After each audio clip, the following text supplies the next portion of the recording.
Welcome and thank you for watching. This is the London system versus Santiago 850. This is game 2 as we were working our way up the ratings ladder of the chess.com bots. Right below us here is the setup for the London system, giving us a grid and template that we can follow and refer to as we go through this game. So let's begin. The London starts with d4, d5. We respond with bishop to f4.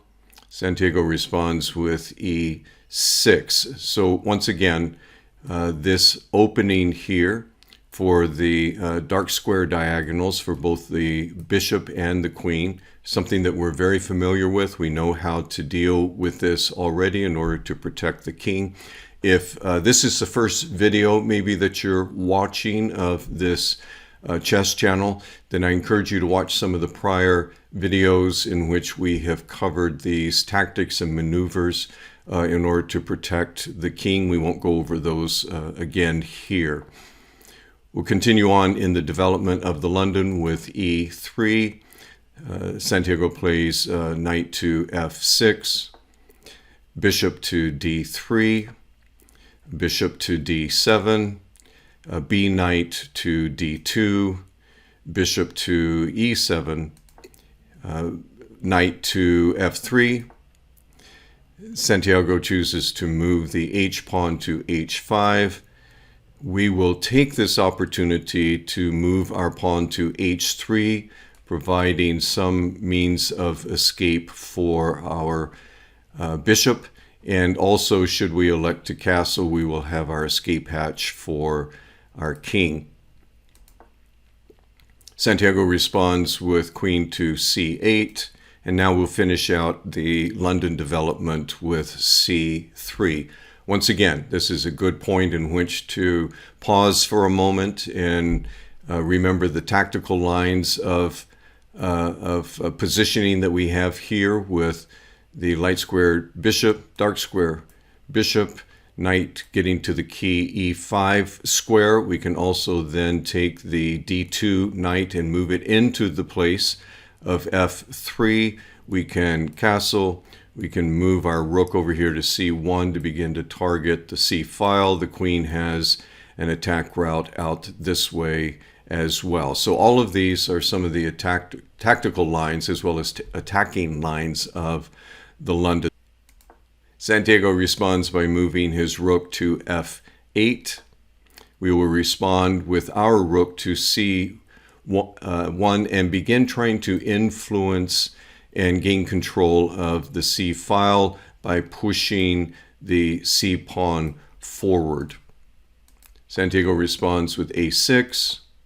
We're going to push our c pawn to c4 and seek to engage part of this structure on the edge. Santiago responds with b6. I felt it was prudent at this point maybe just to go ahead and castle, get my king to safety.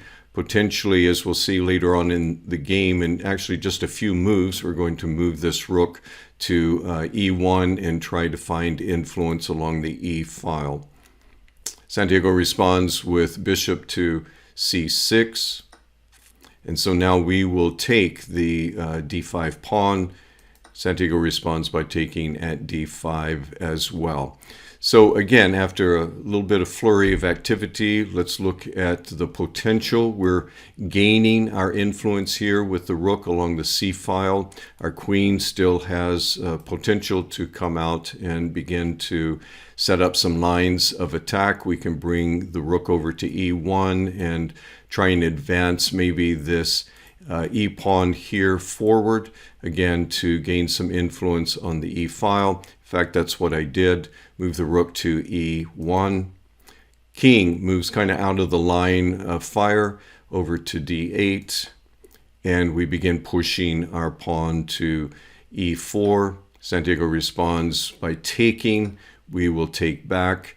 And as we look at this, there certainly is a potential for our bishop to be taken. We can take back. We're protected by the rook. So we're not going to worry about this too much. We're kind of trying to break through the center core of Black's defense and to move forward. So the queen moves to b7, and we can just simply get our bishop out of the way of that pawn. And now you can see that we've definitely opened up the c-file and the e-file for potential attacks in the future. And these are actually going to come very quickly. Santiago chooses to move his dark square bishop to f6, targeting our pawn here, but once again, no worries because we're covered by the knight at f3. I'm going to challenge this move with a move of my own, getting the bishop to e5, and should we have an exchange here, I'll take with the knight, getting the knight to the coveted e5 square, and thereby putting pressure also on the light squared bishop at c6, should that occur. Santiago elects to move the queen over against the sideboards to a7, and I'm going to take and make this exchange here. And now you can see what that has accomplished, and that is I now am in control of this file and having great influence along the C file as well. So after this flurry of activity, we kind of take a moment to look at the board, and one of the more promising moves that I saw at this time was moving the bishop to f5, kind of cutting off this diagonal so that the king cannot escape this way. And again, we're going to try and just surround the king with our pieces and ultimately bring about checkmate. So Santiago responds with bishop to b7, possibly trying to reposition this bishop in conflict with my light squared bishop.